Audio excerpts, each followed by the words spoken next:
नमस्कार, मैं हूं नरेश वत्स, आपका अभिनंदन करता हूं, स्वागत करता हूं। फेक न्यूज़ सबसे बड़ा खतरा हो गया है। सोशल मीडिया पर जो सूचनाएं आप देखते हैं वो कितनी सही हैं और कितनी गलत, ये जानना मुश्किल हो गया है। इतना ही नहीं, चुनाव में विरोधियों ने अपने को जीतने के लिए और अपने विरोधियों को हराने के लिए इसका बेजा इस्तेमाल किया है और अभी भी किया जा रहा है। इसी पर बात करने के लिए हमारे साथ इस समय राजनीतिक विश्लेषक आशुतोष गुप्ता जी हैं।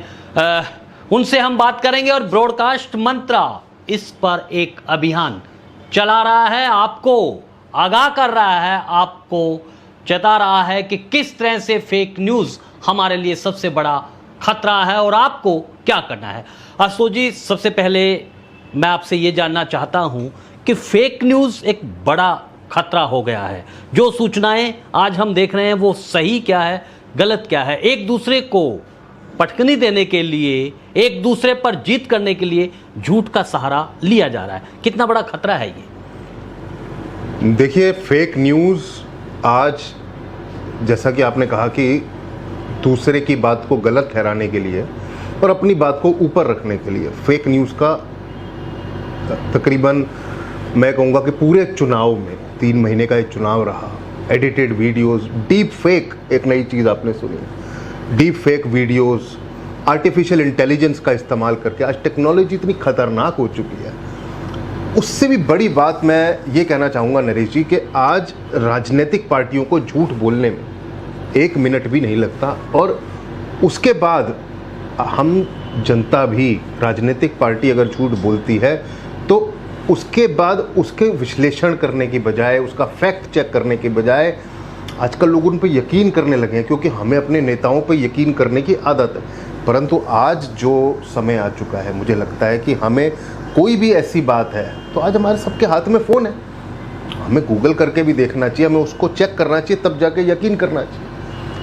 देश का फैसला इस जनता ने लिया, ये छोटा फैसला नहीं।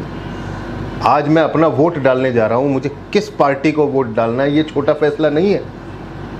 देश की सत्ता बदलने का या देश की सत्ता दोबारा बनाने का फैसला लोग फेक न्यूज़ पे ले रहे हैं।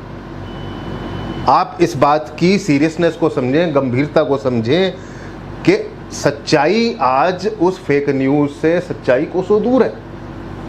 मान लीजिए वो अमित शाह का एडिटेड वीडियो विपक्ष ने चलाया, या नरेंद्र मोदी जी का जो पार्लियामेंट पे उन्होंने जवाहरलाल नेहरू जी की बात को कोट करते हुए कहा, एक कागज से पढ़ा कि जवाहरलाल नेहरू जी का क्या स्टेटमेंट था आरक्षण के विषय में, SC ST कम्युनिटी के विषय में। उस विषय को केवल ये बताया गया कि नरेंद्र मोदी जी ने कहा। अमित शाह जी कह रहे हैं कि हम आरक्षण नहीं हटने देंगे, परंतु उस चीज को एडिट करके दिखाया गया कि हम आरक्षण हटाएंगे।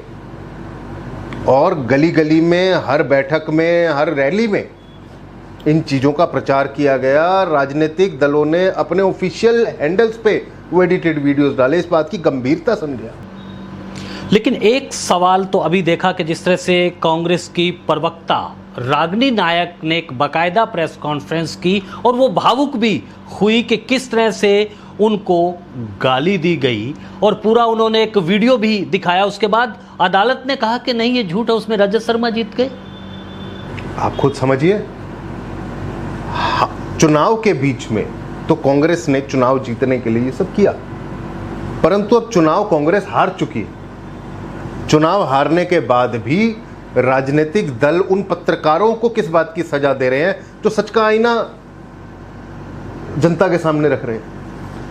मैं इस बात को मानता हूं कि पत्रकारों के द्वारा या न्यूज़ चैनल्स के द्वारा जो एग्जिट पोल किए गए वो गलत साबित हुए और हो सकते हैं। जनता का वोट था, जनता ने जिस पार्टी को जितना वोट देना था, नरेंद्र मोदी जी को पूर्ण बहुमत नहीं आया, परंतु फिर भी नरेंद्र मोदी जी की सरकार बनी। और जो एग्जिट पोल आज नरेंद्र मोदी जी की सरकार बनी है, तो उस चीज की सजा क्या न्यूज़ चैनल को देगी कांग्रेस? उस चीज की सजा क्या पत्रकारों को देगी कांग्रेस? कांग्रेस को हार कबूल करने में इतनी तकलीफ क्या है?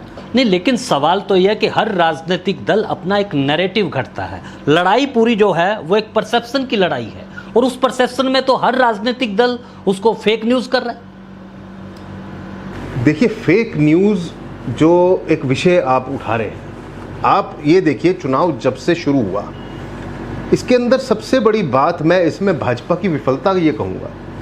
2014 का चुनाव रहा हो चाहे 2019 का चुनाव रहा हो, गलत फहमी फैलाने में विपक्ष हमेशा आगे रहा, परंतु उस चीज को हाथ की हाथ उसका जवाब दिया जाता था। हाथ के हाथ जनता के सामने सच्चाई रखी जाती थी।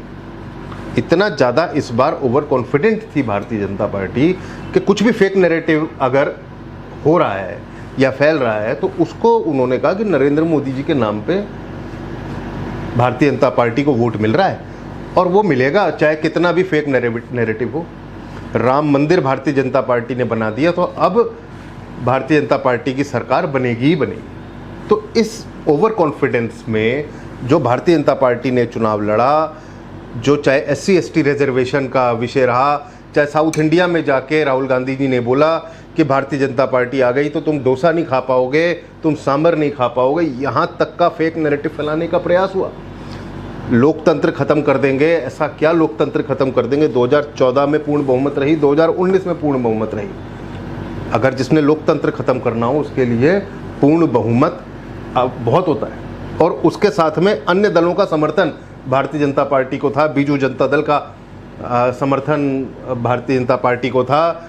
जो आंध्र प्रदेश में सत्ता में थे उनका पूर्ण समर्थन भारतीय जनता पार्टी को प्राप्त था। तो संविधान बदलने के लिए पर्याप्त था, पर ऐसी ना तो भारतीय जनता पार्टी की कभी इंटेंशन रही है, ना उनके जीन्स में ये चीज़ है। नहीं, ये सवाल तो बिल्कुल ठीक कह रहे हैं कि 20 चुनाव में बीजेपी को अपने OBC के नेताओं को बुलाकर बाकायदा बीजेपी प्रेस कॉन्फ्रेंस करनी पड़ी, और ये बताना पड़ा कि बीजेपी किसी भी हालत में आरक्षण से कोई छेड़छाड़ नहीं करेगी। तो एक बड़ा सवाल है, और सवाल वहीं पर जा रहा है कि किस तरह से फेक न्यूज़ है वो हमारे लिए खतरा है। भले ही राजनीतिक दल इसको कहें कि लोकतंत्र को खतरा है, लोकतंत्र को खतरा फेक न्यूज़ से ज़्यादा लग रहा है, क्योंकि लोकतंत्र के जो बुनियादी तत्व हैं, बुनियादी जो सिद्धांत है, उनका कहीं न कहीं खिलवाड़ फेक न्यूज़ कर रही है।